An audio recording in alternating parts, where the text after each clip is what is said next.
জুমাবার উপলক্ষে, শুক্রবার উপলক্ষে কোরআন এবং সুন্নাহর আলোকে 14টি আমলের কথা ইনশাআল্লাহ আমরা শেয়ার করব, যে আমলগুলো একজন মুসলিম হিসাবে আমাদের প্রত্যেকের প্রতি সপ্তাহে জুমাবারকে কেন্দ্র করে করা উচিত।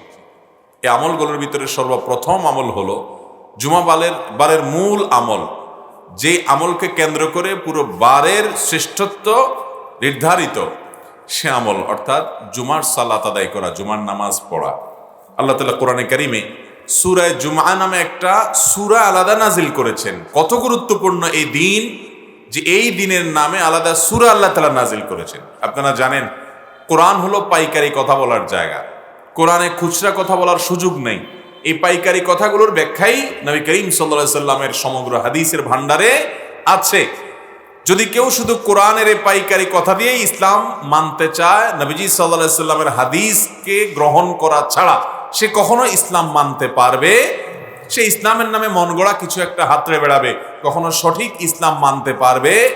কারণ আল্লাহ তাআলা কোরআনে কারিমে তার হাবিবকে বলেছেন যে আমি আপনার প্রতি জিকির এবং কোরআনকে নাজিল করেছি লিতুবাইয়িনা লিন-নাসি মা নুযিলা ইলাইহিম, যাতে করে আপনি হে রাসূল এই কোরআন মানুষের কাছে ব্যাখ্যা করে, বিশ্লেষণ করে, আপনি মানুষের কাছে ব্যক্ত করে স্পষ্ট করে দেন, সেজন্য আপনার প্রতি নাজিল করা হয়েছে। এজন্য নবীজি সাল্লাল্লাহু আলাইহি সাল্লামের কাজ শুধুমাত্র কোরআন আসছে, ওইটা আমাদের কাছে পৌঁছায় দিয়েছেন, বাস তার ডিউটি শেষ হয়ে গেছে, এটাই না। বরং তার ডিউটি হলো এই কোরআনকে আমাদের কাছে পৌঁছানোর পাশাপাশি এর ব্যাখ্যা বিশ্লেষণটাও পৌঁছে দেওয়া। স্বয়ং আল্লাহ তাআলাই কোরআনেই সেই ডিউটি দিয়েছেন। যদি কেউ নবী করিম সাল্লাল্লাহু আলাইহি সাল্লামের আনিত কোরআনকে গ্রহণ করে আর নবী সাল্লাল্লাহু আলাইহি সাল্লামের বাতানো ব্যাখ্যা বিশ্লেষণকে অস্বীকার করে, মানতে না চায়, সে কখনো পরিপূর্ণভাবে সঠিক পদ্ধতিতে ইসলামে প্রবেশ করতে পারবে না। আজকাল আমাদের সমাজে অনেক ভাই আছেন এমন, যারা শুধু কোরআন মানতে চান, নবী সাল্লাল্লাহু আলাইহি সাল্লামের হাদিস তারা মানতে চান না। যদি মানতে না চান তো এই আয়াতের কি করবেন? যে আয়াতে আল্লাহ নিজে তার রাসূলকে বলছেন এই কোরআন আপনার প্রতি নাজিল করা হয়েছে যাতে করে আপনি এটাকে ব্যাখ্যা করে দেন। লিতুবাইয়িনা, তাবয়িন। আল্লাহ বলেন না লিতুবাল্লিগা লিন-নাস, শুধু মানুষের কাছে এটা পৌঁছায় দিবেন, এটা আল্লাহ বলেন নাই। আল্লাহ বলছেন তাবয়িন করে দিবেন, ব্যাখ্যা বিশ্লেষণ করে দিবেন। আর হাদিসের ভান্ডার হলো সে ব্যাখ্যা বিশ্লেষণ। বিধায় আমাদেরকে কোরআন এবং সুন্নাহকে পাশাপাশি নিয়ে চলতে হবে, যদি ঈমানের উপর ইসলামের উপরে টিকতে হয়। আর না হলে ঈমান ইসলামের উপরে টিকা সম্ভব হবে না। মুহতারাম হাজরিন, জুমার দিন সম্পর্কে বলছিলাম যে কোরআনে কারিমে আল্লাহ তাআলা পাইকারি কথা বলেছেন, আর এই পাইকারি কথাগুলোর খুচরা পুঙ্খানুপুঙ্খ আপনার ব্যাখ্যা বিশ্লেষণ এগুলো আছে কোথায়? নবী করিম সাল্লাল্লাহু আলাইহি সাল্লামের হাদিসে, সুন্নাতে। এজন্য জুমার দিন, এই দিনটা আল্লাহর কাছে এত গুরুত্বপূর্ণ যে এই দিন সম্পর্কে, এই দিনের যে জুমার যে নামাজ, এই নামাজ সম্পর্কে আল্লাহ তাআলা কোরআনে কারিমে শুধুমাত্র একটা আয়াত নাজিল করেন না, গোটা একটা সূরা, আস্ত একটা সূরা নাজিল করেছেন। সূরার নামই দিয়েছেন সূরাতুল জুমআ। ইয়া আইয়ুহাল্লাযীনা আমানু, আল্লাহ সেখানে বলেছেন হে ঈমানদারগণ, ইযা নুদিয়া লিস-সালাতি মিন ইয়াউমিল জুমআ, জুমার দিন যখন আযান দেয়া হবে, জুমার প্রতি যখন মুয়াজ্জিন আহ্বান করবে, ফাসআউ ইলা যিকরিল্লাহ, তখন আল্লাহর জিকিরের দিকে তোমরা দৌড়াও। ওয়াদারুল বাই', বেচা কিনা, ব্যবসা বাণিজ্য সব রেখে দাও এবং আল্লাহর ডাকে সাড়া দিয়ে চলে যাও। জুমার সালাতের গুরুত্ব এত বেশি যে এই নামাজে যাওয়ার ব্যাপারে আলাদা করে স্পষ্ট করে নির্দেশনা আল্লাহ তাআলা দিয়েছেন। অথচ 5 ওয়াক্ত নামাজের ব্যাপারে এত ডিটেইল, এত বিস্তারিত আলোচনা কোরআনে আল্লাহ তাআলা করেন নাই। আল্লাহ তাআলা কোরআনে সংক্ষেপে বলেছেন, তার বিস্তারিত ব্যাখ্যা বিশ্লেষণ নবী করিম সাল্লাল্লাহু আলাইহি সাল্লামের হাদিসে আছে। তো জুমার নামাজের গুরুত্ব এত বেশি। মুহতারাম হাজরিন, একটি হাদিসে বর্ণিত হয়েছে, যদি কেউ পর পর 3 জুমা ত্যাগ করে, জুমার নামাজ না পড়ে, তার অন্তরে মোহর মেরে দেয়া হয়। ভয়ঙ্কর একটা ব্যাপার। এই অন্তর হেদায়েত কবুলের জন্য অনুপযুক্ত হয়ে যায়। তবে আল্লাহ রাব্বুল আলামিন কারোর প্রতি অনুগ্রহ করলে, তিনি যদি তাওবায়ে নাসুহা করেন, আল্লাহ রাব্বুল আলামিন সে মোহর তুলে তাকে হেদায়েত দিতে পারেন। আল্লাহ রাব্বুল আলামিনের সেটি একান্ত ইচ্ছাধীন বিষয়। কিন্তু সাধারণত যদি 3 জুমা পর পর কেউ পরিহার করে, ত্যাগ করে, না পড়ে, তাহলে তার জন্য সতর্কবার্তা আছে। এই জন্য ইমানদারের কাছে ফরজ নামাজের মধ্যে অন্য সব সাধারণ ওয়াক্তের চাইতে জুমার নামাজের গুরুত্ব অনেক বেশি। তাহলে জুমার দিনের প্রধান আমল হলো জুমার নামাজ আদায় করা। এই জুমার নামাজের জন্য আমরা কখন যাব? খুতবার সময় না জামাত দাঁড়াইলে? শেষ রাকাত পাইলেও তো জামাত পাওয়া হয়ে যাবে, জুমা পড়া হয়ে যাবে না? অতএব শেষ রাকাত ধরতে পারলেই তো চলে। আমরা বেশিরভাগ মুসল্লি তো সে কাজই করি, তাই না? অথচ আল্লাহ তাআলা কোরআনে কারিমে বলে দিয়েছেন, ইযা নুদিয়া লিস-সালাহ মিন ইয়াউমিল জুমআহ, জুমার দিন যখন নামাজের জন্য আজান দেওয়া হয়, ফাসআউ ইলা যিকরিল্লাহ, আল্লাহর জিকিরের দিকে, আল্লাহর ঘরের দিকে, ইবাদতের দিকে, জুমার নামাজের দিকে দৌড়াতে থাকো, চলে যাও। দৌড়ানো বলতে আক্ষরিক অর্থে দৌড়ে দৌড়ে যাওয়া নয়, মানে তাড়াহুড়া করে অন্য সব কাজ রেখে গুরুত্বের সাথে সেখানে চলে যাও। ওয়াদারুল বাই'a, দুনিয়ার সব কাজ কাম রেখে দাও। এজন্য জুমার এই আজানের পর কেনা বেচা করা এবং দুনিয়াবি অন্যান্য কাজ করা এগুলো জায়েজ নাই।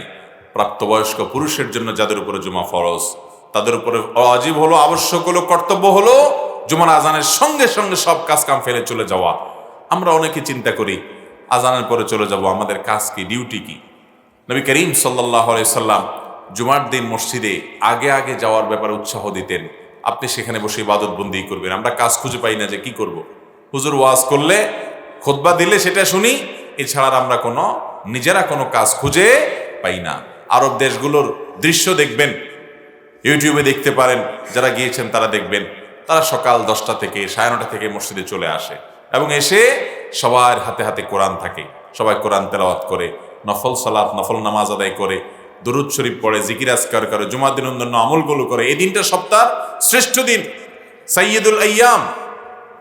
সপ্তাহের মধ্যে যত দিন আছে এর মধ্যে সবচেয়ে সেরা শ্রেষ্ঠ দিন হলো এই দিনটা। এই জন্য জুমার নামাজ জন্য আগে আগে যাওয়া, এটা হলো জুমার দিনের প্রথম আমল। নাম্বার 2, জুমার দিনের ফজরের নামাজ বিশেষভাবে জামাতের সাথে পড়ার চেষ্টা করা। এমনিতে সপ্তাহের যে কোনো দিনের 5 ওয়াক্ত নামাজের মধ্যে সবচেয়ে গুরুত্বপূর্ণ নামাজ হলো ফজর এবং আসর। ফজর এবং আসর। ফজরের নামাজের গুরুত্ব এবং মর্যাদা অনেক বেশি। বিভিন্ন হাদিসের আলোকে ফজর নামাজের প্রায় 10টি ফজিলত এবং গুরুত্বের কথা আমরা জানি। 10টি বিশেষ ফজিলত আছে যেগুলো অন্য কোনো নামাজের নাই, ফজরের নামাজের আছে। এই জন্য ইবলিস ফজরের নামাজে যাতে আমরা উপস্থিত হতে না পারি, এই জন্য বিশেষভাবে সে ডিউটি করে। নবী করিম সাল্লাল্লাহু আলাইহি সাল্লামের হাদিসে তার বিস্তারিত বিবরণ আসছে। দেখবেন অন্য কোনো নামাজ পড়তে এত কষ্ট হয় না যত কষ্ট হয় ফজরের নামাজ পড়তে। এই জন্য মুসল্লিদের মধ্যে যারা ক্রিম মুসল্লি, মুসলমান হিসাবে যারা এ ক্লাসের, আফার ক্লাসের মুসল্লি, সেই মানুষগুলোকে ফজরের নামাজে মসজিদে জামাতের মধ্যে পাবেন, পুরুষদেরকে। এরা হলো সমাজের সবচাইতে আফার ক্লাসের মুসল্লি। ভাইরা আমার, নবী করিম সাল্লাল্লাহু আলাইহি সাল্লাম ফজর নামাজের সময় শয়তান কিভাবে ডিউটি পালন করে সে সম্পর্কে বিস্তারিত ব্যাখ্যা করেছেন এক হাদিসে। শয়তান মানুষের কপালে 3টা গিরা দেয় ফজরের সময়। কয়টা গিরা দেয়? এই গিরাগুলো আমরা দেখি না। শয়তান যেরকম অদৃশ্যভাবে এই গিরাগুলো দেওয়ার অর্থ হলো যাতে করে সে আরামের সাথে কি করে? ঘুমায়। কপালে গিরা কেন দেয়? মানে ঘুমানোর জন্য পায়ে গিরা দেয় না, হাতে গিরা দেয় না, কপালে দেয় কেন? কপালের সাথে এই ঘুমের সম্পর্কটা কি? আকুপ্রেশার একটা চিকিৎসা পদ্ধতি আছে আমাদের দেশেও। এটার এই চিকিৎসা পদ্ধতির অনেক চিকিৎসক আছেন, সারা বিশ্বে বিভিন্ন দেশে সমাদৃত। আমি অনেকদিন পরে দেখলাম যে আকুপ্রেশারের ডাক্তাররা যার ঘুম আসে না, তার ঘুম আনার জন্য কপালে দেখি মেসেজ করে, এবং ঠিকই দেখা গেল যে কপালে আলতো করে বিশেষ জায়গায় আপনার যদি মেসেজ করা হয় তাহলে দেখা যায় যে খুব দ্রুত চোখ বন্ধ হয়ে আসে। বাচ্চার ঘুম আসে না, খুব ডিস্টার্ব করে। তো এক আকুপ্রেশারের ডাক্তার আমাকে বললেন যে এইভাবে মেসেজ করবেন, দেখবেন ঠিকই চোখটা আসতে বন্ধ হয়ে আসছে। দেখলাম যে 2-4 টিপ দিলে ঠিকই আস্তে আস্তে বাচ্চা ঘুমায় যায়। এই যে কপালের সাথে ঘুমের সম্পর্ক, এটা তো এখন আকুপ্রেশারে না বললো, কিন্তু নবী করিম সাল্লাল্লাহু আলাইহি সাল্লাম হাদিস বলছে মানুষ যখন রাতে ঘুমায় পড়ে তার কপালে এই বিশেষভাবে শয়তান তার মতো করে সে পরিশ্রম করে, মেহনত করে, যাতে করে ঘুমটা এমন গভীর হয় যে ফজরের নামাজটা যাতে পড়তে মানুষ না পারে। কারণ শয়তান তো শত্রু আমাদের, সে তো আমাদের জান্নাতে যেতে দিতে চায় না, জান্নাতে যেতে বাধা দিতে চায়। জান্নাত থেকে বের হতে হয়েছে তাকে আমাদের বাবা আদমের কারণে, এই জন্য আমরা যেন সেই জান্নাতে যেতে না পারি, এটাই তার চ্যালেঞ্জ। এই জন্য দেখবেন 24 ঘন্টার মধ্যে সবচাইতে আরামের ঘুমটা কখন হয়? ঠিক ফজরের ওয়াক্তের সময়। যার রাতভর ঘুম আসে না, 12টা, 1টা, 2টা, 2:30টা, 3টা ছটপট করতে থাকে, মোবাইল দেখতে দেখতে দেখতে দেখতে চোখে আর ঘুম নাই। হ্যাঁ, ওই ইহুদি নাসারা খ্রিস্টানদের খেলা দেখতে দেখতে দেখতে দেখতে চোখ থেকে ঘুম উধাও হয়ে গেছে, শুয়ে গেছে, আর ঘুম আসে না, এপাশ ওপাশ করে শুধু চোখের মধ্যে কি কি দেখছে এগুলো ভাইসা উঠে। তারও দেখবেন ফজরের সময় ঠিকই নাক টেনে ঘুম আসছে। ঠিক না ঠিক? সারা রাত ঘুম নাই যার, ওই লোকেরও দেখবেন যে সারা রাত না ঘুমায় চটপট যতই করুক না কেন, ওই টাইম মতো ঠিকই ঘুম আসে, কারণ শয়তান কপাল টিপে আপনার ঘুম আনেই ছাড়ে। আর ফজরের সময় যে ঘুমটা আসে, এত আরামের ঘুম, বিশেষ করে শীতের সময় এটা বেশি বোঝা যায়। মনে হয় যে এই আরামের কম্বল থেকে যদি বের হয়ে বাহিরে যাই, মনে হয় জানটা বাইর হয়ে যাবে, কোনোভাবে বাইর হইতে রাজি না। নামাজি মানুষ অ্যালার্ম দিয়ে শোয়ার পরেও আবার অ্যালার্ম দিয়ে 5 মিনিট বাড়ায়, আরো 5 মিনিট বাড়ায়। সারা রাত 6 ঘন্টা 7 ঘন্টা ঘুমাইছে, তাতে হয় নাই, কিন্তু আর 5 মিনিট ঘুম না হলে উনি মরে যাবে, এরকম একটা ভাব হয় কি হয় না? কারণ হলো ইবলিস পুরো দমে ডিউটিতে নেমে যায় আপনাকে কোনোভাবে যদি ফজর থেকে দূরে সরাইতে পারে।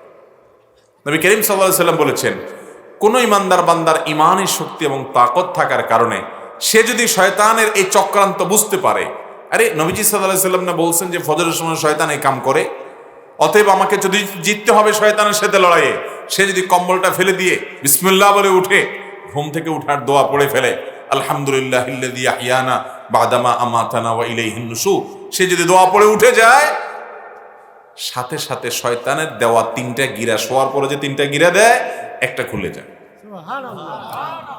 গিরা যে খুলে, এটা একটু খেয়াল করলে আপনি নিজে অনুভব করবেন। কিভাবে অনুভব করবেন আমি বলি। ঘুম থেকে উঠার আগে যখন উঠতে মনে চাচ্ছে না, কাচুমুচু করছেন কম্বলের নিচে, এত ঠান্ডা, এত শীত, এত আরামের ঘুম, শরীরটা মাত্র মেজমেজ করে আসছে, এখন উঠলে মনে হয় আমি মরে যাব, এত কষ্ট। এরপর যখন আপনি কম্বলটা ফেলে দিয়ে উঠে দাঁড়ায় যাবেন, বিসমিল্লাহ পড়ে দোয়া পড়ে ফেলবেন, দেখবেন শরীরটা হালকা হয়ে গেছে, এই যে গিরা খুলে গেছে। খেয়াল করে দেখেন শরীরটা কি হয়ে যায়। উঠার আগে মনে হচ্ছে উঠলে মনে হয় শেষ হয়ে যাবে, উঠার পরে শরীরটা অনেকটা জড়জড়া লাগে, হিম্মত হয় না, উঠে গেছি তো আলহামদুলিল্লাহ। গিরা আরো 2টা থাকে, শয়তানের গিরা 2টা থাকে। এই জন্য ফজরের আগে যখন আপনি অজু করতে যাবেন, অজুর আগ দিয়ে এইবার শয়তান বুঝায়, উঠলি ভালো কথা, কিন্তু জানোস এই ঠান্ডা পানির অবস্থা কত ভয়াবহ, এখন হাতটা দিলেই তো স্যাঁত করে কেমনে দিবি। এই জন্য আপনার ভয় হয়, ওরে আল্লাহ রে, কেমনে হাতটা দেই, সবার বাসা তো আর গিজার নেই, গরম পানির ব্যবস্থা নেই, কেমনে হাতটা দেব, ভয় পায়, দিতে চায় না, কারণ গিরা আরো 2টা আছে। বিসমিল্লাহ বলে যখন হাত দিয়া অজু শুরু করে, অজুটা শেষ করে, অজু করার পর দেখবেন শরীরের আরেক গিরা শেষ, হালকা হয়ে গেছে। দেখবেন হাদিসে আসছে যে অজু করার পর গিরা আরেকটা খুলে যায়, কারণ শরীর হালকা হয়ে যায়। এরপরে গিরা আরেকটা থাকে। এবার শয়তান চিন্তা করছে, হায় হায়, অজুও করে ফেলছে, ঠেকানো তো গেল না। এবার সে বুঝায়, ভালো কথা, অজু করছো, এখন নামাজ তো পড়াই লাগবে, তো বাহিরে যে কুয়াশা, যে ঠান্ডা, এর মধ্যে তুমি যাবা, হাসি কাশি হবে, অ্যালার্জি হবে, সর্দি হবে, তো শরীয়তে তো কষ্ট হইলে একা একা নামাজ পড়ার সুযোগ আছে, থাক না জামাতে, তুমি বাসা পড়ে ফেলাও, বড় নিয়ে জামাত করে ফেলাও। এখন শয়তান মাসালা দিবে আপনারে, মাসালা দিয়ে কোন রকম জামাত থেকে নিয়ে একটু সরান যায়, কারণ গিরা আরেকটা রয়ে গেছে। যদি আপনি হিম্মত করে বিসমিল্লাহ পড়ে মসজিদ দিক চলে যান, এই সমস্ত মনের সব কুমন্ত্রণা, শয়তান যে ফুসলা, এগুলো সব ঝেড়ে মেরে ফেলে দিয়ে মসজিদে চলে যান, ফজরের সালাত সুন্দর করে মসজিদে গিয়ে আদায় করে আপনি বাসার দিকে যখন আসবেন, নামাজ পড়ার শেষ 3 নম্বর গিরাও খুলে যায়। এবং 3 নম্বর গিরা যে খুলে যায়, তার প্রমাণ হলো আপনি নামাজ পড়া শেষ হওয়ার পরে বাসার দিকে যখন যাবেন, এখন ইবলিস আর আপনারা কিচ্ছু বলবে না। দেখবেন মনটা এখন ফ্রেশ, কোনো আজে বাজে চিন্তা মনের মধ্যে নাই, শরীরটা দেখবেন একদম হালকা হয়ে গেছে। ফজর নামাজ শেষ, এখন ফুরফুরা শরীর নিয়ে আপনি বাসায় যাবেন। নবীজি সাল্লাল্লাহু আলাইহি সাল্লাম বলেছেন, এরপরে তার অবস্থা হয় কি, ফাসবাহা নাশীতান নাফসে, তার মনটা তখন হাসি খুশি থাকে, প্রফুল্ল থাকে, যে আমি জামাতের সাথে সালাতটা আদায় করতে পেরেছি, আলহামদুলিল্লাহ। আর যে কপাল পোড়া, ওই শয়তানের দেয়া গিরাকে মোকাবেলা করে উঠতে পারে নাই ওর ইমানের দুর্বলতার কারণে, নামাজ শেষ করে ফেলছে, নষ্ট করে ফেলেছে। ফজরের পরে নবী করিম সাল্লাল্লাহু আলাইহি সাল্লাম বলেছেন ফাসবাহা খাবিসান নাফস, তখন সে কি হয়ে যায়, তার অন্তরটা হয়ে যায় নোংরা, নিজের কাছেই কেমন কেমন একটা অপরাধ বোধ লাগে নামাজটা পড়লাম না, এবং শয়তান তাকে আলসে বানিয়ে দেয়। এজন্য ফজরের পরে একজন মুসলমান ফজরের নামাজের পর বাসা যাওয়ার সময় যে ফুরফুরা ভাব থাকে, 7টা 8টা 9টা পর্যন্ত ঘুম থেকে উঠার পরে আপনি উঠে ওয়াশরুমে যান, ব্রাশ করেন, যত কাহিনী করেন, এরপরে দেখবেন শরীরের ভিতরে একটা মেজ মেজ ভাব আছে, থাকে কি থাকে না? শরীরের ভিতরে মেজ মেজ ভাব থাকবে, আপনার মধ্যে দেখবেন হাই আসতে থাকবে, আপনার ভিতরে ফ্রেশনেসের অভাব আপনি অনুভব করবেন। ওই যে শয়তানের কথা অনুযায়ী রয়েছেন যে নফস এবং আপনার আত্মাটা পুরো নোংরা ময়লা যুক্ত হয়ে থাকে, আর দিনেও আপনি আর ওভারকাম করতে পারবেন না।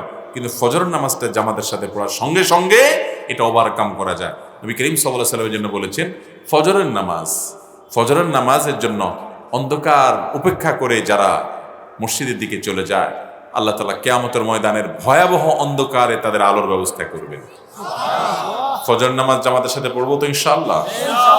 এই ফজরের নামাজের মধ্যে আবার সবচেয়ে শ্রেষ্ঠ এবং গুরুত্বপূর্ণ ফজর নামাজ হলো জুমার দিনের ফজরের নামাজ, শুক্রবারের ফজরের নামাজ। নবী করিম সাল্লাল্লাহু আলাইহি ওয়াসাল্লাম একটা হাদিস মুস্তাদরাক হাকিমে বর্ণিত হয়েছে, তিনি বলেছেন যে আফদালুস সালাওয়াতি ইনদাল্লাহ, আল্লাহর কাছে দুনিয়ার যত নামাজ আছে এর মধ্যে সবচেয়ে শ্রেষ্ঠ নামাজ হলো সলাতুল জুমআতি ইয়াউমাল সলাতুল ফজরি ইয়াউমাল জুমআতি মাআল জামাআ। জুমার দিনে জামাতের সাথে পুরুষরা ফজরের নামাজ পড়লে এটা হলো আল্লাহর কাছে সবচেয়ে শ্রেষ্ঠ নামাজ। একটা জিনিস আপনারা খেয়াল করেন, হাদিসে যেটাকে সবচেয়ে শ্রেষ্ঠ বলা হয়, কোরআন যেটাকে সবচেয়ে বেশি গুরুত্ব দেয়, ওইটাই দেখবেন আমাদের দ্বারা করাটা সবচেয়ে কঠিন হয়ে যায়। কারণ এখানে একটা লড়াই চলে, এই লড়াইটা আমরা নিজেরা অনেক সময় অনুভব করি না, বুঝতে পারি না। লড়াইটা হলো ইবলিসের সাথে আমাদের। ইবলিস জানে এই হাদিসটা, আপনি না জানলে কি হবে? ইবলিস জানে যে জুমার দিনের ফজরটা পড়ে ফেললে ও অনেক আগে যাবে জান্নাতের দিকে। এই জন্য অন্য 2-4 দিন 5 দিন যদি ফজর পড়েও পড়ুক, অন্তত যেভাবে হোক জুমার দিনের ফজরটা ওরে মিস করাইতে হবে। এই জন্য দেখবেন শুক্রবার রাতে দেখবেন একজন 5 ওয়াক্ত নামাজি মানুষও দেখবেন শুইতে শুইতে 12টা 1টা 2টা 3টা বাজায় দেয়। কারণ শয়তান তারে বুঝায়। কিভাবে বুঝায় আমি দেখাই। শয়তান বলে, আরে আজকের রাতটা তো ফ্রি নাইট, কারণ আগামীকাল কোনো ডিউটি নাই, শুক্রবার ছুটি, বাচ্চাদের স্কুল বন্ধ, মাদ্রাসা বন্ধ, মহিলাদেরও ডিউটি নাই, চাপ নাই কাজের, তোমার দোকান খোলার ব্যস্ততা কম, তোমার ব্যবসা বাণিজ্যের ব্যস্ততা ঝামেলা কম, শুক্রবার সকালবেলা চাকরি বাকরির ঝামেলা নাই, তো আজকের রাতটা একটু রিল্যাক্সের সাথে আস্তে ধীরে শো, আড্ডা ফাড্ডা মারো, টেলিভিশন, টক শো, নাটক, সিনেমা টুকটাক দেখো, মোবাইলে, ইউটিউবে, ফেসবুকে একটু সময় কাটাও, সারা সপ্তাহে তো ব্যস্ত থাকো। এগুলো করতে করতে দেখবেন বৃহস্পতিবারে অনেক দেরিতে মানুষ ঘুমায়। এর ধান্দা কি ইবলিসের?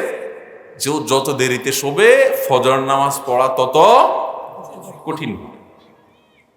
অন্য কোনোদিন ইবলিস আপনাকে এত গাছটার তশকিল করবে না, এত বুঝাবে না যত বুঝাবে বৃহস্পতিবার রাতে। মুহতারাম হাজিরিন, তাহলে জুমার দিনের দ্বিতীয় আমল হলো এই দিনের ফজরের নামাজটাকে অন্য সপ্তাহের যে কোনো ফজরের চাইতে গুরুত্বপূর্ণ মনে করে কোনোভাবে এই দিনের ফজরের জামাত মিস হতে দেওয়া। আপনি খেয়াল করে দেখেন, আপনার মসজিদে সপ্তাহের অন্য যে কোনো দিনের চাইতে জুমার দিনে দেখবেন মুসল্লির পরিমাণ কম থাকে। একই কথা ঈদের দিনের জন্য প্রযোজ্য। ঈদের দিনের যে সুন্নাত আছে, সুন্নাতগুলোর ভিতরে একটা গুরুত্বপূর্ণ সুন্নাত হলো ঈদের দিন আগে আগে ঘুম থেকে উঠা, ফজর নামাজে হাজির হওয়া। আপনি দেখেন ঈদের দিন ফজর নামাজে মুসল্লি সারা বছরের সবচেয়ে কম থাকে মসজিদে। কারণ হাদিস আপনি না জানলে কি হয়েছে, ইবলিসে ঠিকই জানে, এজন্য আপনারা হাজির হইতে দেয় না। ভাইরা আমার, চ্যালেঞ্জ নিতে হবে। এই জন্য জুমার দিনের ফজর নামাজ এর জামাত পুরুষ কখনো মিস করবে না। চেষ্টা করবো না ইনশাআল্লাহ। আমার রব সবচেয়ে বেশি খুশি হবেন। আমার আল্লাহর কাছে সবচেয়ে শ্রেষ্ঠ নামাজ আফদালুস সালাওয়াতি ইনদাল্লাহ, আল্লাহর কাছে সবচেয়ে শ্রেষ্ঠ নামাজ হলো জুমার দিনের পুরুষদের জন্য ফজরের নামাজ জামাতের সাথে আদায় করা, মিস করা যাবে না ইনশাআল্লাহ। ঠিক আছে না ইনশাআল্লাহ? চ্যালেঞ্জ নিতে হবে। জুমার দিনের 3 নম্বর আমল হলো জুমার দিনের ফজরের যে নামাজ, এই ফজরের নামাজের কেরাতটা হবে অনেক লম্বা। প্রথম রাকাতে সূরা সাজদা তেলাওয়াত হবে, আর দ্বিতীয় রাকাতে সূরা দাহার তেলাওয়াত হবে। বুখারী মুসলিম এক যোগ বর্ণনা করেছে যে নবী করিম সাল্লাল্লাহু আলাইহি সাল্লাম ফজরের ফরজ নামাজে, জুমার দিন ফজরের নামাজে, ফজরের ফরজ সালাতে তিনি ইমামতি করতেন, এই 2টা সূরা পড়তেন। এই 2টা সূরা দিয়ে নামাজ পড়লে মিনিমাম 20-30 মিনিট সময় লাগবে। আমাদের দেশে এত লম্বা সময় যদি ফজর নামাজ পড়ানো হয়, কোন ইমাম সাহেব পড়ায়, এই বেচারার কপালে দুর্গতি আছে। ঠিক না ভাই? ঠিক। কারণ মানুষ জানে না। আপনারা মক্কা মদিনার ফজর নামাজ লাইভ ব্রডকাস্ট অথবা ইউটিউবে যদি দেখেন, বা আল্লাহ যাদেরকে যাওয়ার তৌফিক দিছে খেয়াল করলে দেখবেন জুমার দিনে মক্কা মদিনাতে এবং সৌদি আরবের বেশিরভাগ মসজিদগুলোতেই জুমার দিনে ফজর নামাজ ইমাম সাহেবরা এই লম্বা কেরাত পড়েন। সপ্তাহের একটা দিন সবচেয়ে শ্রেষ্ঠ নামাজ সারা সপ্তাহের, এই জন্য দীর্ঘ কেরাত পাঠ করা সুন্নাত, সূরা সাজদা এবং সূরা দাহার। ওলামা একরাম হিম্মত করা দরকার। বাংলাদেশে আলহামদুলিল্লাহ, যে একটু আগে বললাম মাদ্রাসাগুলো যে কত বড় নেয়ামত, এটা তো আমরা বুঝি না। মাদ্রাসাগুলোতে অনেক মাদ্রাসা, সব মাদ্রাসায় না, অনেক মাদ্রাসায় ফজরের জুমার দিনের ফজরের নামাজের ঠিকই এই সুন্নতের উপর আমল হয়, লম্বা এই কেরাত হয়।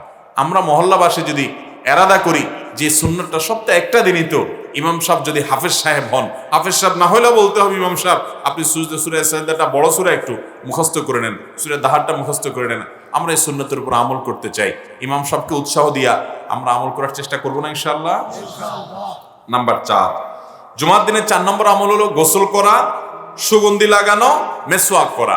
মুসনাদ আহমদের একটা হাদিসে বর্ণিত হয়েছে, নবী করিম সাল্লাল্লাহু আলাইহি সাল্লাম বলেছেন, যে ব্যক্তি জুমার দিনে গোসল করবে এবং সুগন্ধি ব্যবহার করবে, মেসওয়াক করবে এবং মসজিদে আগে আগে যাবে, সেখানে গিয়ে কোনো কথা বলবে না, আল্লাহ যতটুকু সাধ্য দিয়েছে ততটুকু নামাজ আদায় করবে এবং সেখানে গিয়ে সে আপনার কোনো আজে বাজে কথা বলবে না, কোনো কথা বলবে না, ইমাম সাহেবের খুতবা ভালো করে শ্রবণ করবে।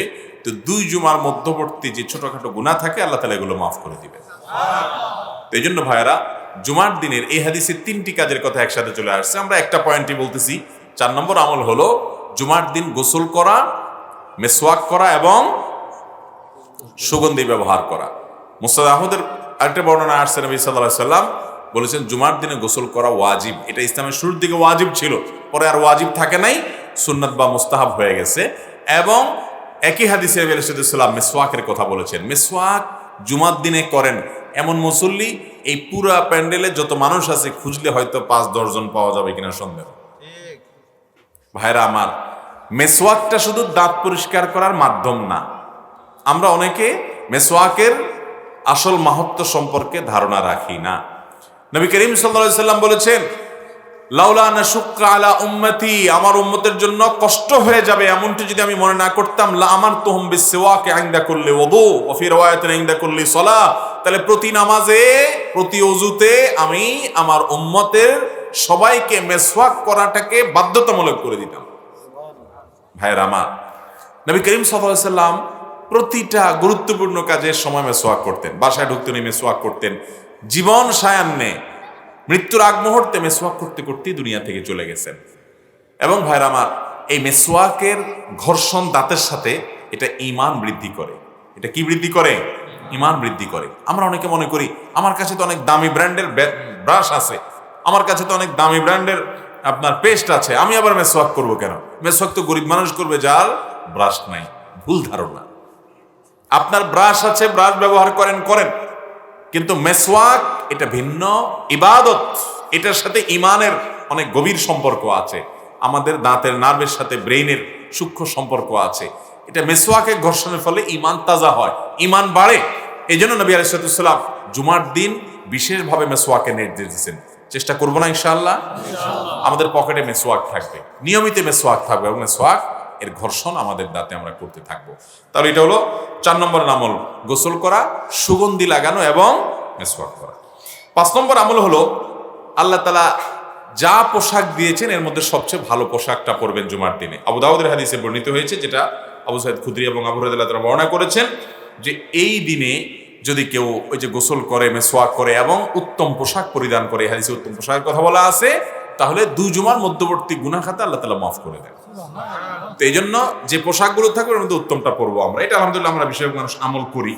6 নম্বর আমল হলো জুমার দিনে 5টি বিশেষ কাজ করা।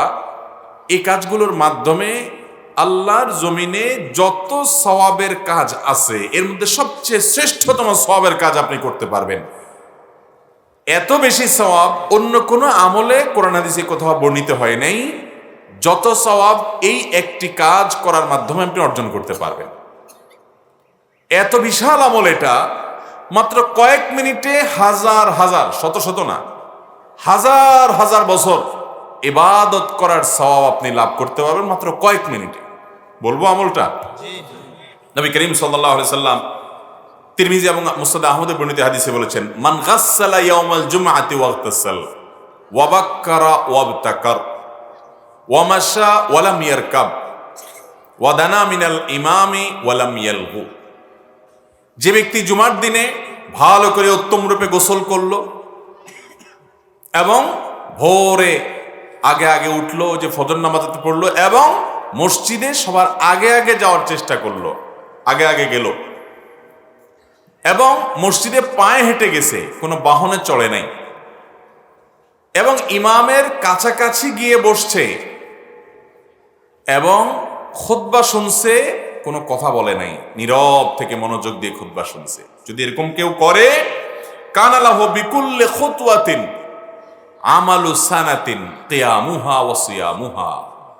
তাহলে এই ব্যক্তিকে আল্লাহ তাআলা প্রতি কদমের বিনিময়, ওই যে মসজিদ, বাসা থেকে মসজিদে আসছে, যতগুলো কদম দিছে, যতগুলো পা ফেলছে, প্রতিটা কদমের বিনিময়, এক একটা কদমের বিনিময় 100 বছর নফল রোজা, 100 বছর নফল নামাজ রাতভর জেগে পড়লে যে সওয়াব পাইতো, এক কদমে সে সওয়াব পাবে। তাহলে যদি আপনি 10 কদম দেন 1000 বছর, 20 কদম হলে 2000 বছর, 30 কদম দিলে 3000 বছর। আপনি চিন্তা করেন, এত বছর তো মানুষ বাঁচে না, বাঁচা সম্ভব না, কিন্তু জুমার দিনে এই আমলটা করে আপনি এই বিপুল পরিমাণ সওয়াবের অধিকারী হতে পারবেন ইনশাআল্লাহ। তাহলে জুমার দিনে এই 5টি কাজ, গোসল উত্তম রূপে করা, ভোরে উঠে ফজর নামাজ জামাতের সাথে পড়ার পাশাপাশি জুমার নামাজে আগে আগে যাওয়া এবং পায়ে হেঁটে যাওয়া, বাহনে না চড়া, এবং ইমামের খুব কাছাকাছি যত সম্ভব গিয়ে বসা। আর 5 নম্বর হলো, ইমাম যখন খুতবা পাঠ করবেন, খুতবার জন্য আসবেন, চুপচাপ থেকে কোনো একটা কথা বলা ছাড়াও, একটা অনর্থক কাজ করা ছাড়াও মনোযোগ দিয়ে আগ্রহের সাথে খুতবা শ্রবণ করবে। বাস এই 5টা কাজ করার মাধ্যমে প্রতি কদমে 100 বছরের নফল রোজা, 100 বছরের রাতভর জেগে নফল নামাজ পড়া সওয়াব। সহজ কথা না ভাই। মুহাদ্দিসিনে কেরাম অনেকে বলেছেন, ইসলামে অনেক ফজিলতের হাদিস আছে, ইসলামে যত ফজিলতের হাদিস আছে এর চাইতে বেশি ফজিলতের কোনো হাদিস ইসলামে আর নাই। সর্বোচ্চ ফজিলতের হাদিস হলো এটি। জুমার দিনের আমল করার চেষ্টা করবো না ইনশাআল্লাহ? তাহলে এটা হলো জুমার দিনের 6 নম্বর আমল। 7 নম্বর আমল হলো জুমার দিন মসজিদে যে 2 রাকাত তাহিয়াতুল মসজিদ আদায় করা। এটা শুধু জুমার দিনের না, এটা প্রতিদিনই করার চেষ্টা করব আমরা। তাহিয়াতুল মসজিদ এত গুরুত্বপূর্ণ যে নবী করিম সাল্লাল্লাহু আলাইহি সাল্লাম নিষেধ করেছেন, ইদা দাখালা আহাদুকুমুল মসজিদ, যদি কেউ মসজিদে প্রবেশ করে, ফালা ইয়াজলিস ফালা ইয়াকুদ, সে যেন মসজিদে প্রবেশ করে না বসে, হাত্তা ইয়ারকা রাকাতাইন, 2 রাকাত নামাজ পড়া ছাড়া যেন মসজিদে সে না বসে। এত গুরুত্বপূর্ণ। নবী সাল্লাল্লাহু আলাইহি সাল্লাম এর হাদিসের ভাষ্য দেখেন, সে যেন না বসে। এই জন্য তাহিয়াতুল মসজিদ, এই আমলটা মুর্দা হয়ে গেছে আমাদের দেশে ভাই। তাহিয়াতুল মসজিদ আমরা পড়ি না, অথচ নবীজি বলছেন 2 রাকাত নামাজ পড়া ছাড়া বসবা না। জুমার দিনে এটা বিশেষ গুরুত্ব রাখে, কারণ এই সম্পর্কে আমরা যে হাদিসটি দেখতে পাই সেটি বুখারীতে বর্ণিত হয়েছে, মুসলিমে বর্ণিত হয়েছে। নবী করিম সাল্লাল্লাহু আলাইহি সাল্লাম বলেছেন যে ইদা দাখালা আহাদুকুম ইয়াউমাল জুমআহ, তোমাদের কেউ যদি জুমার দিনে মসজিদে প্রবেশ করে আর দেখতে পায় যে দেরি হয়ে গেছে, তার ইমাম খুতবার জন্য আসছে, তারপরেও যেন সে 2 রাকাত নামাজ পড়ে নেয়। এই হাদিস থেকে জুমার দিনে বিশেষভাবে তাহিয়াতুল মসজিদ পড়ার গুরুত্ব বোঝা যায়। অন্য যে কোনো সময় তাহিয়াতুল মসজিদ পড়তে হবে, জুমার দিনও বিশেষ গুরুত্বের সাথে আমরা পড়ার চেষ্টা করবো ইনশাআল্লাহ। 8 নম্বরের আমল হলো, যদি কারোর জুমার দিনে ঘুম আসে, আপনারা খেয়াল করেন সারা বছরে বা সারা সপ্তাহে যত ঘুম আসে বা না আসে, এমনকি যার ঘুম আসে না, না আসার রোগ ওষুধ খেয়ে ঘুমানো লাগে, হয়তো এই লোকেরও দেখবেন জুমার দিনে মসজিদে লম্বা লম্বা হাই তোলে, ঘুম আসে। ঠিক না ভাই? ঠিক। নবী করিম সাল্লাল্লাহু আলাইহি ওয়াসাল্লামের হাদিসে এই সম্পর্কে নির্দেশনা দেওয়া আছে। তার মানে তিনিও জানতেন যে জুমার দিনে পাবলিকের কি আসে। অনেকে শুধু হুজুরদের ওয়াজের দোষ দেয় যে হুজুররা ঘুমপাড়ানি ওয়াজ করে এই জন্য ঘুম আসে। নবী করিম সাল্লাল্লাহু আলাইহি ওয়াসাল্লাম যখন বলছেন তখন তো ঘুমপাড়ানি ওয়াজ কেউ দিত না। তখন তো তিনি বলেছেন হাদিসে, যদি কারোর জুমার দিনে এই মসজিদে আসার পর ঘুমানি আসে, ঝিমানি আসে, সেই জন্য জায়গাটা পাল্টায় নেয়। তাহলে বোঝা গেল এটা একটা ঔষধের জায়গাটা পাল্টায় আরেক জায়গায় উঠে বসলে ইনশাল্লাহ ঘুম কি হবে, তাৎক্ষণিকভাবে অন্তত কেটে যাবে। আবার ঝিমানি আসছে নতুন জায়গা, যেখানে গেছেন সেখানে সেটা আবার একটু পাল্টান। এবার পাল্টালে ইনশাল্লাহ ঘুমের সাথে লড়াই করে আপনি ইবাদত বন্দেগী করতে পারবেন। তাহলে ঘুম আসলে একটু জায়গা পরিবর্তন করা, এটা হলো 8 নম্বর আমল। 9 নম্বর আমল হলো মানুষকে বসতে সুযোগ দেওয়া, এবং বিশেষ করে কারোর ঘাড় ধরে ধরে মানুষের ঘাড় ডিঙ্গায়া ডিঙ্গায়া সামনের কাতারের দিকে না যাওয়া। এই অপরাধটা নেতারা একটু বেশি করে, যারা একটু এলাকার নেতাগোতা থাকে ওনারা একটু বেশি করে, বাকি আমরা সুযোগ পাইলে কেউ ছাড়ি না, অথচ এটা খুব খারাপ জিনিস। বিভিন্ন বর্ণনায় আসছে যে জুমার দিন মুসল্লিদের গায়ের উপরে পাও দিয়ে দিয়া কাতার ভেঙে ভেঙে সামনের দিকে যে লোক যায়, সে জাহান্নামের ব্রিজের উপরে সে যেন আরোহণ করলো। মানে এটা খুব খারাপ এবং বাজে একটা জিনিস, এটা করা যাবে না। হ্যাঁ, যিনি ইমাম সাহেব, ওনার খুতবা দেওয়ার জন্য তো ওনাকে সামনেই যেতে হবে, অথবা পরিচালনা কমিটির কেউ, মুয়াজ্জিন সাহেব, ওনারা বাহিরে কোনো দায়িত্ব পালন করছেন, সব দেখভাল করছেন, আগে আসছেন বসছেন, বাইরে বেরোয়েছেন কোনো কাজে, কাজ শেষ করে আবার ঢুকতে হয়েছে, সেটা তো একটা বিশেষ ওজোর। কিন্তু আসছেন পরে, কিন্তু যাবেন সবার আগে, এটার কোনো সুযোগ নাই। মসজিদে কোনো নেতাগিরি নাই, এখানে কোনো শ্রেষ্ঠত্ব নাই, এখানে শ্রেষ্ঠত্ব একমাত্র আল্লাহ। আমরা এই কথা বলেই আসি, আল্লাহু আকবার, আল্লাহ সবচেয়ে বড় মহান। অতএব এখানে আমরা সব গোলামি করতে আসি। গোলামের আবার কিসের ভাবসাব? আগে আসলে যে আগে আসবে সে আগে জায়গা পাবে, পরে আসলে পরে জায়গা পাবে। রিক্সাওয়ালা, দিনমজুর, শ্রমিক আগে আসছে, তিনি আগে জায়গা পাবেন। অনেক সম্পদশালী নেতা মানুষ পরে আসছেন, তিনি পরে পেছনে বসবেন। গরিবকে ডিঙ্গায়ার সামনে যাওয়ার চেষ্টা করবেন। দুনিয়ার কোথাও সমতা না থাকুক, ইনসাফ না থাকুক, আল্লাহর ঘরে সমতা ইনসাফ রাখতে হবে। কারণ ইসলাম এসেছে দুনিয়াতে যে সমস্ত উদ্দেশ্যে, তার ভিতরে একটা হলো সমতা এবং সাম্য প্রতিষ্ঠা করার জন্য। অতএব জুমার দিনে মানুষের ঘাড় ডিঙ্গায়ার সামনে যাওয়া যাবে না। আর কেউ আসলে তাকে একটু বসার জায়গা দিতে হবে, একটু নড়ে গিয়ে তাকে ফাঁক করে দিতে হবে, বসার জায়গা দিতে হবে। নবী আকরাম সাল্লাল্লাহু আলাইহি সাল্লাম সহিহ মুসলিম হাদিসে এই বিষয়ে আমাদেরকে উৎসাহ দিয়েছেন। 10 নম্বরের আমল হলো জুমার দিনে, জুমার নামাজে বিশেষভাবে সূরা জুমআ এবং সূরা মুনাফিকুন, এই দুটো সূরা তেলাওয়াত করা নামাজের কেরাতের মধ্যে, অথবা সূরা সাব্বিহ ইসমা এবং সূরা গাশিয়া, সাব্বিহ ইসমা রাব্বিকাল আলা এবং সূরা গাশিয়া প্রথম রাকাতে এটা, দ্বিতীয় রাকাতে ওইটা, এটা তেলাওয়াত করা, এটা সুন্নাত। নবী করিম সাল্লাল্লাহু আলাইহি ওয়াসাল্লাম জুমার দিন এটা করতেন। এটা ইমাম সাহেবদের ডিউটি, ইমাম সাহেবদেরকে দিয়ে আদায় করে নেবেন। অনেক ইমাম সাহেব আমরা অলসতা করি, হয়তো করি না, অনেক সময় সময় কম থাকে তখন শর্ট করেন, কিন্তু নামাজের কেরাতকে প্রতিনিয়ত শর্ট করা তো দুঃখজনক। বিদায় ইমাম সাহেবদেরকে অভ্যাস গড়াইতে হবে, উৎসাহ দিতে হবে যে হুজুর সুন্নাহ সম্মত কেরাতটা আমরা পড়তে চাই, আমাদের নামাজের ভিতরে মাসনুন কেরাতটা যেন থাকে। একটু আদর করে, যত্ন করে, মহব্বত করে চাটা খাওয়া হুজুরে বুঝাবেন। আবার ফতোয়া দিতে যায় না হুজুরের কাছে যে হুজুর শুনে আসছি, আপনি তো কোনোদিন করেন নাই। আমাদের দেশে কাম হলো ইমাম সাহেবের বিরুদ্ধে কি করা? ফতোয়াবাজি করা। এটা করবেন না। আদবের সাথে ওলামাদের স্মরণ করাই দিবেন মাসনুন আমলটার কথা। 11 নম্বর আমল হলো জুমার দিনে বিশেষভাবে জিকির এবং দোয়ায় মাশগুল হওয়া। জুমার দিনে একটা সময় আছে যে সময় দোয়া কবুল হয়। হাদিসে বর্ণিত হয়েছে জুমার দিনে একটা সময় কি কবুল হয়? দোয়া কবুল হয়। এই সময়টা ঠিক কখন সেটা হাদিসে স্পষ্ট উল্লেখ নেই।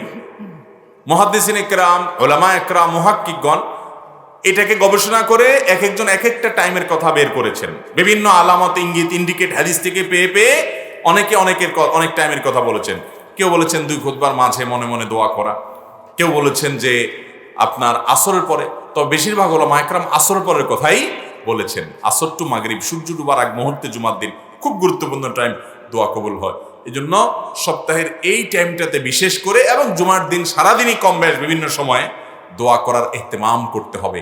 এই সময়ের দোয়া ফেরত দেওয়া হয় না। আল্লাহর কাছে যদি ভালো করে চাইতে পারেন, যেই কোনো চাওয়া মঞ্জুর করে নিতে পারবেন জুমার দিন আসরের পরে বিশেষ করে, এবং সারাদিনই কম বেশ বিভিন্ন সময় মনে মনে আল্লাহর কাছে দোয়া নিবেদন করব, কারণ এটা জুমার দিনের গুরুত্বপূর্ণ একটা আমল। 12 নম্বর আমল হলো জুমার দিনে সূরা কাহাফ পাঠ করা।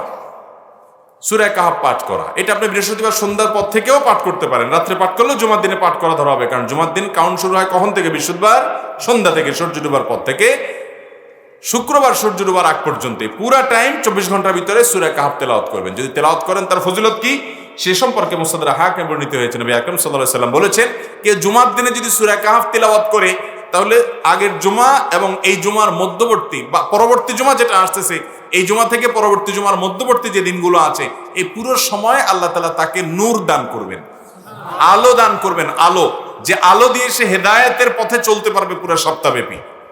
এবং বিশেষভাবে দাজ্জালের যে ফিতনা কিয়ামতের আগে আসবে, বহু মুসলমান দাজ্জালকে আল্লাহ বলে বিশ্বাস করে, কারণ দাজ্জালের হাতে কারিশমা থাকবে। সে মরা মানুষকে জীবিত করে ফেলবে, জীবিত মানুষকে মেরে ফেলবে মুহূর্তে, সে বলবে আর মরে যাবে।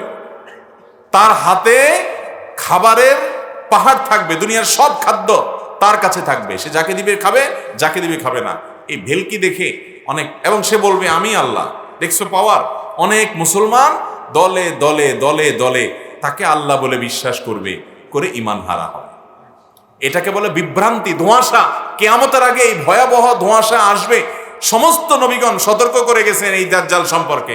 আমাদের নবী সাল্লাল্লাহু আলাইহি ওয়াসাল্লাম সতর্ক করে গেছেন যে কিয়ামতের আগে দাজ্জালের ফিতনা আসবে, দলে দলে মানুষ তার অনুসরণ করবে।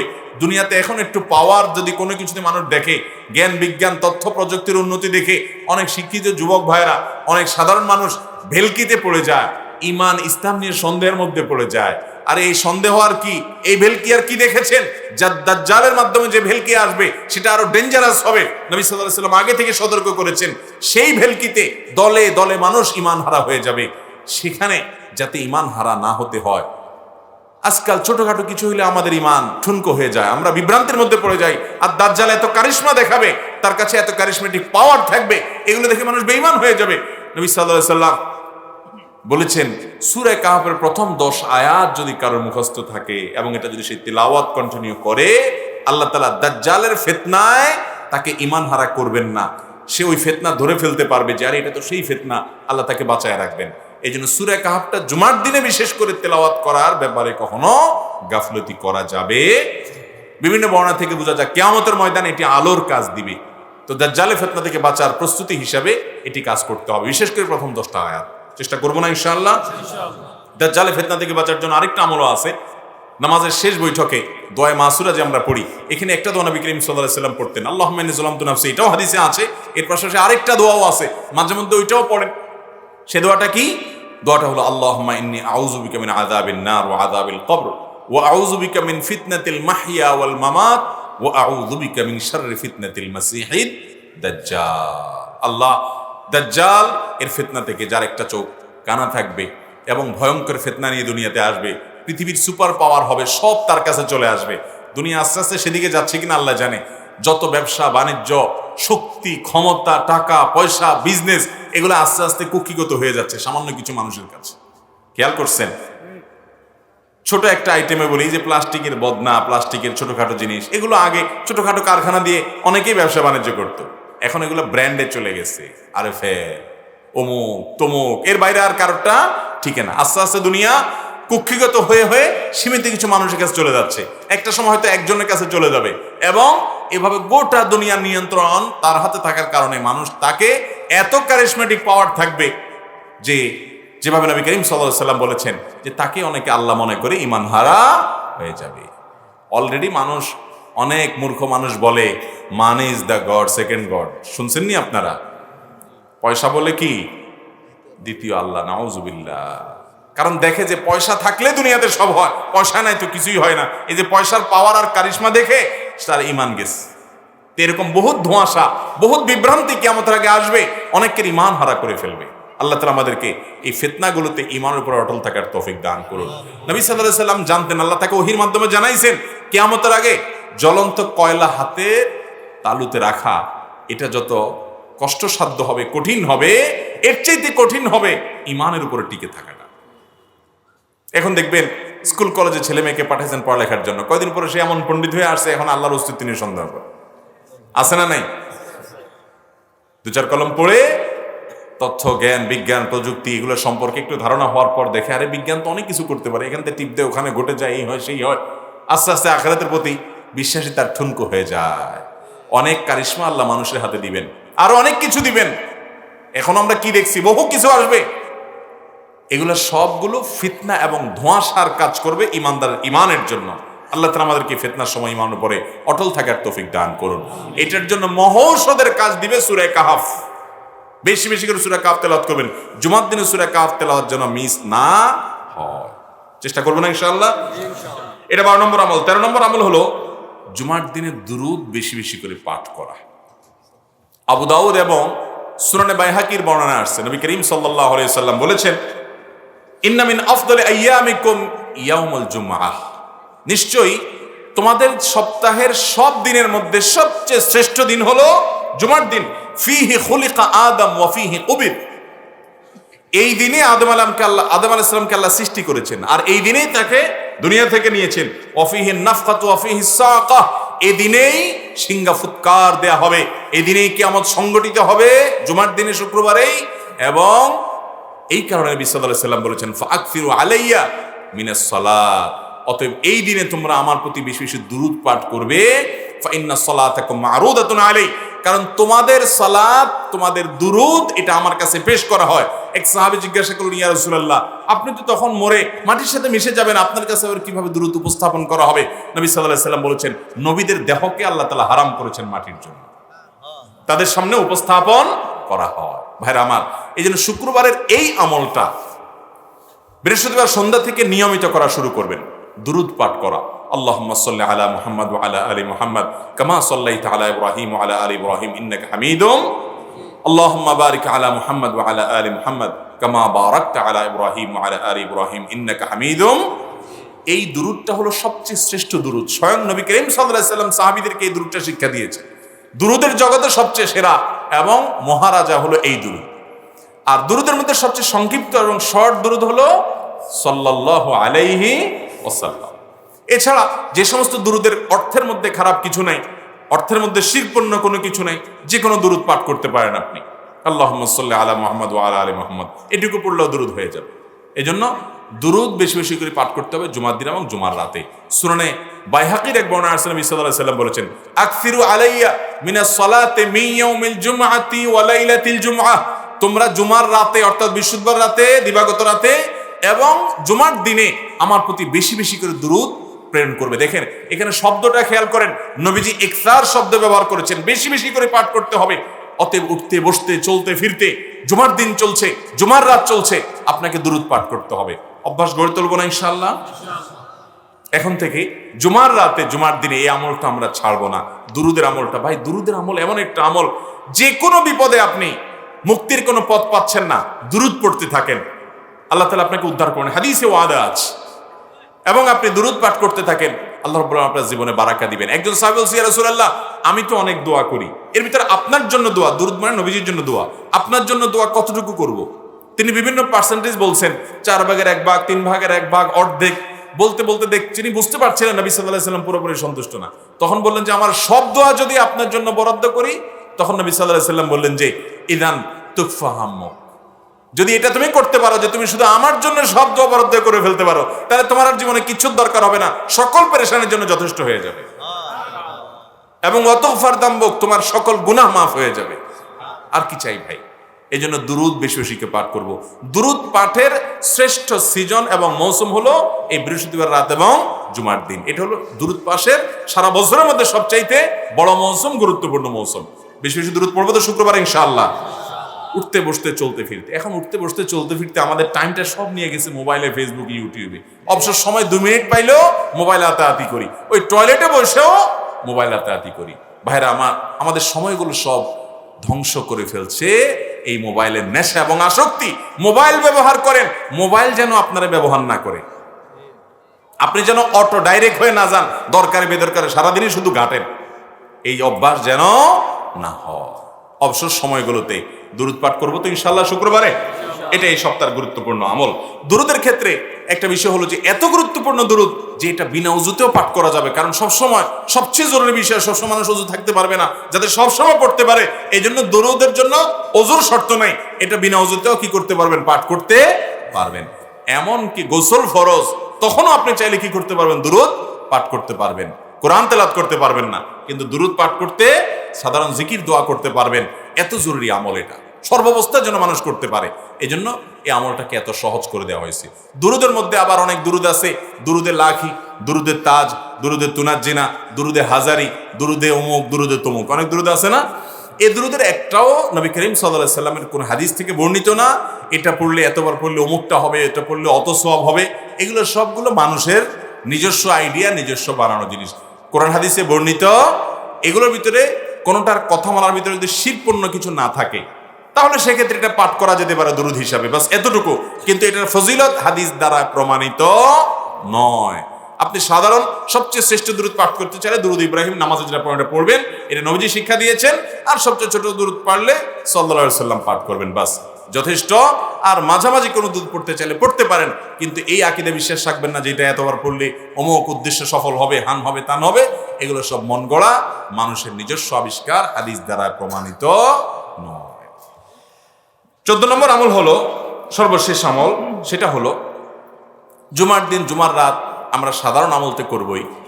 জুমার দিন যদি কারোর নিয়মিত রোজা রাখার অভ্যাস না থাকে এই দিনে, বা বিশেষ কোনো কারণে চান্দ্র মাসের 13-14 রোজার মধ্যে না পড়ে, অথবা কেউ মাসে 3 দিন পড়ে, জুমার দিনটা বন্ধ থাকে, আগে 2 দিন মিলায়া বা 2 দিন আগে পরের দিন মিলায়া তার এই টাইমে রোজা রাখার সুবিধা হয়, এরকম কোনো বিষয় যদি না থাকে, তাহলে শুধু জুমার দিন উপলক্ষে কেউ যেন রোজা না রাখে, এবং জুমার রাতকে কেউ ইবাদতের জন্য শ্রেষ্ঠ রাত মনে করে যেন ইবাদতে না কাটায়। অর্থাৎ যে কোনো রাত ইবাদত করা যেতে পারে, কিন্তু এটাকে বিশেষ ফজিলতপূর্ণ মনে করে রাত জাগা, এটা হাদিসের মধ্যে এটাকে বিশেষ ফজিলতপূর্ণ হিসাবে মনে করে ইবাদত করতে নিষেধ করা আছে। এমনি প্রতিদিন আপনি তাহাজ্জুদ পড়েন, এ রাত্রে অবশ্যই পড়বেন। প্রতিদিন আপনি মাশাআল্লাহ কিয়ামুল লাইল করেন, এ রাত্রে অবশ্যই করবেন। আর জুমার দিন, এই দিনে রোজা রাখা মাকরুহ, কারণ এটা ঈদের দিন, উৎসবের দিন। আল্লাহ তাআলা এই দিন খাওয়া দাওয়া আমাদের জন্য ব্যবস্থা রেখেছেন যে আমরা খাবো, সপ্তাহের ঈদের দিন। বিদায় জুমার দিন, এটার 14 নম্বর আমল বলতে পারেন যে জুমার রাতে ঘুমাবেন এবং জুমার দিন খাওয়া দাওয়া করবেন। হ্যাঁ, যদি কারোর, যে বললাম চান্দ্র মাসের 13টা 14-15 রোজার মধ্যে শুক্রবার পড়ে যায়, সেই হিসেবে তো আপনি রাখবেন, অথবা আগে পরে মিলে কেউ এই দিনগুলো তো রোজা রাখেন, তার কোনো ফরজ কাজা রোজা রাখার আর কোনো সুযোগ নেই শুক্রবার ছাড়া, তিনি রাখবেন। এছাড়া জুমার দিন এই জন্য ফজিলত মনে করে এই দিন রোজা রাখা যাবে, শুধু এই দিনটাকে আলাদা নফল রোজার জন্য নির্ধারণ করা যাবে না, কারণ এটা খুশির দিন। অতএব 14 নম্বর বলতে পারেন আমল হলো খাওয়া দাওয়া করা, জুমার রাতে একটু ঘুমানো, পুরা রাত ঘুমাবেন না, সম্ভব হলে তাহাজ্জুদের জন্য দাঁড়াবেন, আর ফজর তো অবশ্যই পড়বেন। বিশেষ করে শীতের সময় ফজরের নামাজ যদি কেউ পড়তে উঠে, হাদিসে আসছে 3টা আমলে, বান্দার 3টা আমল দেখে আল্লাহ তাআলা হেসে দেন। এর ভিতরে একটা হলো কনকনের শীতের মধ্যে, ঠান্ডার মধ্যে বান্দা যখন আরামের ঘুমকে হারাম করে দিয়ে, কষ্ট উপেক্ষা করে, কম্বল ফেলে দিয়ে, হিম্মত এবং সাহস করে আল্লাহকে খুশি করবার জন্য, আখিরাতকে তার নিজের করবার জন্য সে যখন দাঁড়িয়ে যায়, উজু করে শীতের মধ্যে সে যখন সালাত শুরু করে, নামাজ শুরু করে দেয়, আল্লাহ তাআলা তখন বান্দারে আমল দেখে হেসে দেন। আর হাদিসে আসছে, অন্য হাদিসে আসছে যে আল্লাহ তাআলা বান্দার কোনো আমল দেখে, আল্লাহর হাসাটা আল্লাহর শান অনুযায়ী, কিভাবে তার কাইফিয়ত আল্লাহ তাআলা ভালো জানেন। আল্লাহ যদি কোনো বান্দার আমল দেখে হাসেন, তো আল্লাহ রাব্বুল আলামিন ওই বান্দাকে মাফ করে দেন। এই আমলটা শীতের সময় করার সুযোগ আছে। যুবক ভাইরা, ফজর নামাজ জামাতের সাথে পড়বো তো ইনশাআল্লাহ। কোথাকার কোন দেশের কাফের, মুশরিক, বেঈমান, সমকামিতাকে বৈধ মনে করে যারা, মুসলমানের রক্তকে হালাল মনে করে যারা, সবচেয়ে বড় কথা হলো আমার রবের প্রতি যার ঈমান নেই, যাদের সাথে আমাদের দেশের রাজনৈতিক, সমাজনৈতিক, ধর্মীয়, অর্থনৈতিক কোনো সম্পর্ক নাই, সেসব দেশে এম্বাসিও নাই, আমার দেশে এম্বাসিও নাই, এরকম অনেক দেশ আছে। অথচ এইসব দেশের জন্য পর্যন্ত রাতকে রাত ভূতের মতো জেগে আমাদের যুবকরা বসে থাকে খেলা দেখার জন্য। যুবক, কয় রাত তাহাজ্জুদের জন্য অপেক্ষা করছিলা, ফজরের জন্য ঘড়ি দেখছো আর কতক্ষণ বাকি আছে, জীবনে কয়টা রাত গেছে, আল্লাহর কাছে কি জবাবদিহি করবে? এই যৌবনের উচ্ছলতা, এই যৌবনের উচ্ছ্বাস, এটার উদ্যম এটাকে কোথায় ব্যবহার করছো, কার জন্য ব্যবহার করছো?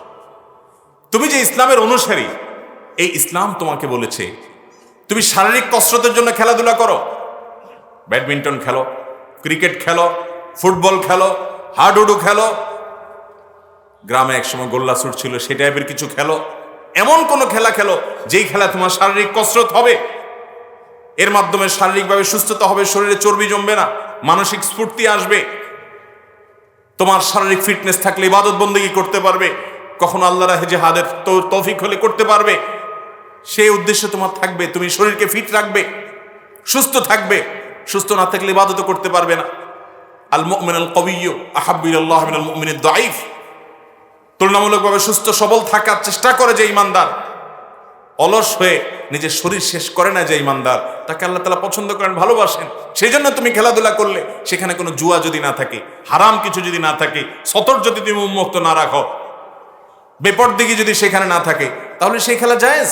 আমার নবী করিম সাল্লাল্লাহু আলাইহি সাল্লাম তিনি এর ধরনের খেলাধুলাকে শুধুমাত্র অনুমোদনই করেন নাই, উৎসাহ দিয়েছেন। বিশেষ করে যখন দ্বীনি মাকসাদ সেখানে থাকবে। তিনি একবার বাজারে গিয়ে দেখলেন শুটিং কম্পিটিশন চলতেছে, এক ধরনের খেলা, তীর মারা, টার্গেট অনুযায়ী। দুই গোত্রের লোকেরা খেলা খেলছে। নবী করিম সাল্লাল্লাহু আলাইহি সাল্লাম এসে ওই বাজারে যখন দেখলেন তারা খেলছে, তিনি বললেন, আমি অমুক দলের অমুক গোত্রের পক্ষে দাঁড়াইলাম, দাও তোমরা এবার খেলো। এবার অন্য পক্ষের লোক বলল, ইয়া রাসূলুল্লাহ, তারা তীর মারতেছে না। নবীজি বললেন, কি ব্যাপার, থামলা কেন, মারো। বলি, ইয়া রাসূলুল্লাহ, আপনি ওদের দলে দাঁড়াইছেন, এখন ওদের ওইদিকে আমরা কিভাবে তীর মারি? তখন নবী সাল্লাল্লাহু আলাইহি সাল্লাম বলছেন, ঠিক আছে, আমি দোনো দলের সাথে আছি, তোমরা চালাও, তারপরেও তোমাদের এই খেলা অব্যাহত রাখো। ও যুবক, তোমার ইসলামে কি নাই? ক্রীড়া আছে, কৌতুক আছে, বিনোদন আছে, খেলাধুলা আছে, শারীরিক ব্যায়াম আছে, সব আছে। তুমি কিসের ইহুদি খ্রিস্টানদের কাছে ধার করতে যাচ্ছ? তোমাকে আল্লাহ তাআলা কোনটা কম দিয়েছে? নবীজি সাল্লাল্লাহু আলাইহি সাল্লাম নিজে কবিতা আবৃত্তি করতেন। হাসান ইবনে সাবিত রাদিয়াল্লাহু আনহুকে কবিতা আবৃত্তি করতে অনুমোদন করতেন। বাচ্চারা যখন গুনগুনিয়ে গান গাইতো, গানের কথার ভিতরে নোংরামি, অসভ্যতা, অশ্লীলতা, বেহায়াপনা, খারাপ কিছু না থাকলে সে গানকে তিনি অনুমোদন করতেন, খালি গলায় গাও, মিউজিকের ব্যবহার করা যাবে না, সেটা শয়তানের অস্ত্র।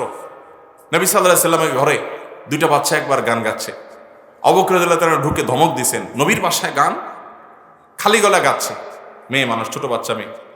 নবী করিম সাল্লাল্লাহু আলাইহি ওয়াসাল্লাম উঠে এসে বলছেন, দাও হুমা, তাদেরকে গাইতে দাও।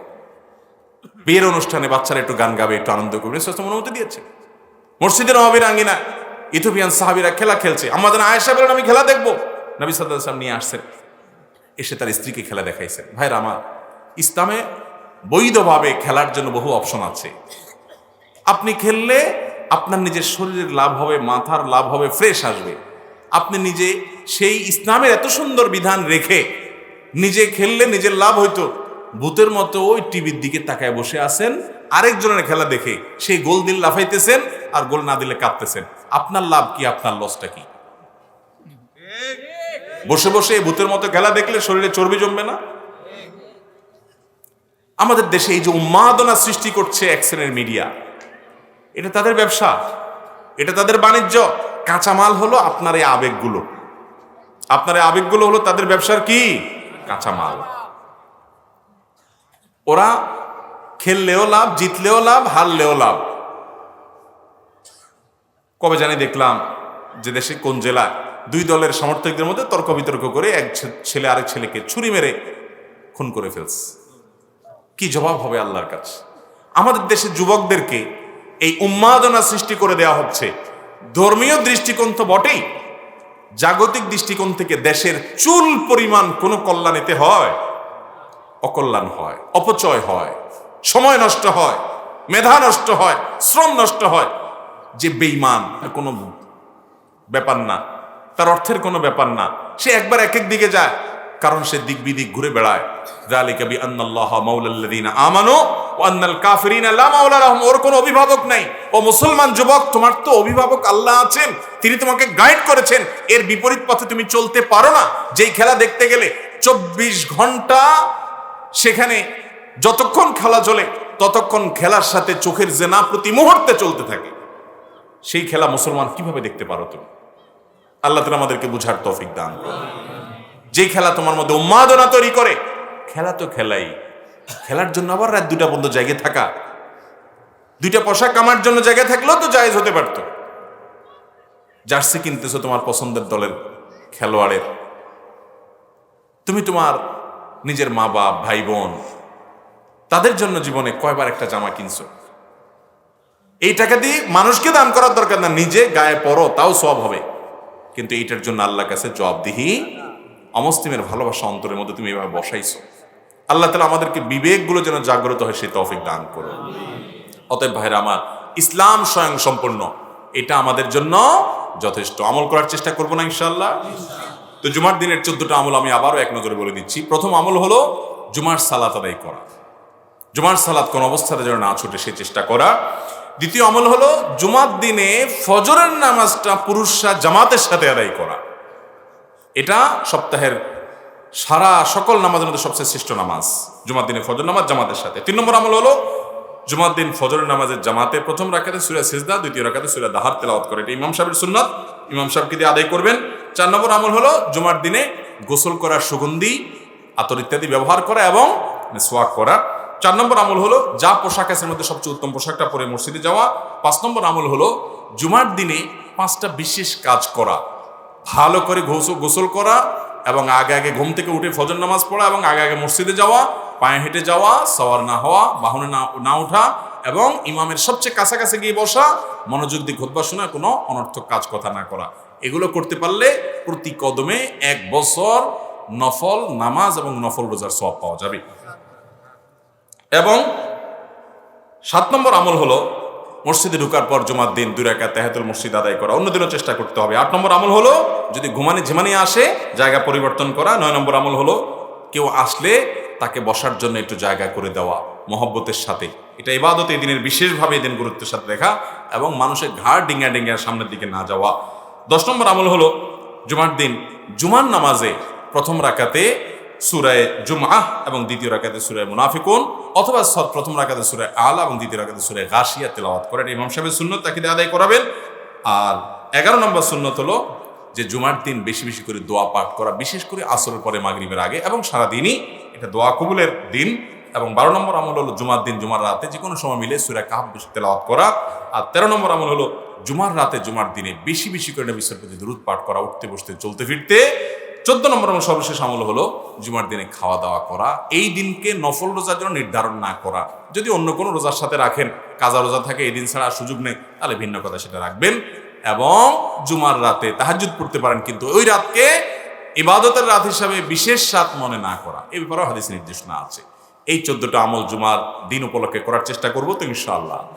এখানে একটা প্রশ্ন আমাদের বোনদের পক্ষ থেকে খুব জোরে সোরে আসবে যে হুজুর এই 14 আমলের অনেকগুলো আছে শুধু পুরুষদের জন্য, জুমার দিন মসজিদে আগে আগে যাওয়া, ফজর নামাজ জামাতের সাথে পড়া, তাহলে আমাদের কি হবে? আমাদের সেসব বোনদেরকে বলবো আপনাদের করণীয় কাজ হলো 3টা। কয়টা কাজ?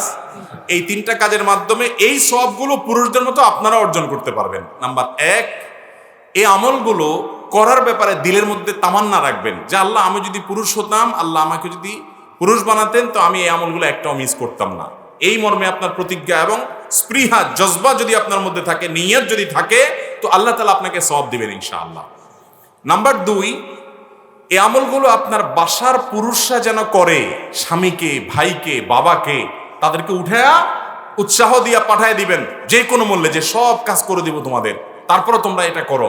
তাদেরকে পাঠায় দিবেন, তাদেরকে স্মরণ করাবেন, এই আলোচনা তাদেরকে শোনাবেন, তাদেরকে হাদিস জানাবেন, উৎসাহ দিবেন। তাহলে আদাল্লু আলাল খাইরে কাফাইলিহি, আপনি ভালো কাজের পথ দেখাইলে আপনিও অনুরূপ সওয়াব পেয়ে যাবেন। কথা কি বুঝাতে পারছি? সেই সাথে তৃতীয়ত যে আমলটা আপনি করবেন তা হলো যে আল্লাহ রাব্বুল আলামিন অন্যান্য যে আমলগুলো আপনাকে করার তৌফিক দিয়েছেন সেগুলো জুমার দিনের অক্ষরে অক্ষরে মানবেন। সূরা কাহফ তেলাওয়াত করা, দুরূদ পাঠ করা, আর এগুলোর ব্যাপারে আল্লাহকে নিবেদন করবেন, যেটা প্রথমে বললাম যে আল্লাহ, এগুলো আমার আদায়ের কোনো স্কোপ থাকলে আমি ছাড়তাম না। এই তামান্না আল্লাহর কাছে দোয়া করবেন যে আল্লাহ, আমাকে আপনি সে সওয়াব দান করেন ইনশাআল্লাহ। বিশেষ করে আলোচনাগুলো শেয়ার করার মাধ্যমে আপনি হুবহু একই সওয়াব অর্জন করতে পারবেন, মন খারাপ করার কোনো কারণ। আবার এটাও মনে রাখতে হবে, কিছু আমল আছে আল্লাহ তাআলা পুরুষদেরকে করার সুযোগ দিয়েছে, আবার কিছু আছে মহিলাদের। মহিলারা সন্তান প্রসব করতে যদি মারা যায়, শাহাদাতের মৃত্যু হয়। মহিলারা যদি হজ করে, সেটাকে জিহাদের সমতুল্য সওয়াব বলা হয়েছে। মহিলাদের অনেক বিশেষ আমল আছে যেগুলা পুরুষদের জন্য আবার নাই। বিধায় এটা নিয়ে আল্লাহর উপরে রাসূলের পরে কোনো এতরাজ বা প্রশ্ন তুলবো না। সওয়াব দেওয়ার মালিক আল্লাহ তাআলা। আমার তামান্না থাকবে, আকাঙ্ক্ষা থাকবে, চেষ্টা থাকবে, অন্যকে পথ প্রদর্শন করব, আল্লাহ তাআলা আমাকেও মাহরুম করবেন না। আল্লাহ তাআলা আমরা যা শুনলাম, জানলাম, বুঝলাম সে অনুযায়ী সবাইকে আমলের তৌফিক দান করুন। জাযাকুমুল্লাহু খায়রা ওয়া আখিরু দাওয়ানা আলহামদুলিল্লাহি রাব্বিল আলামিন।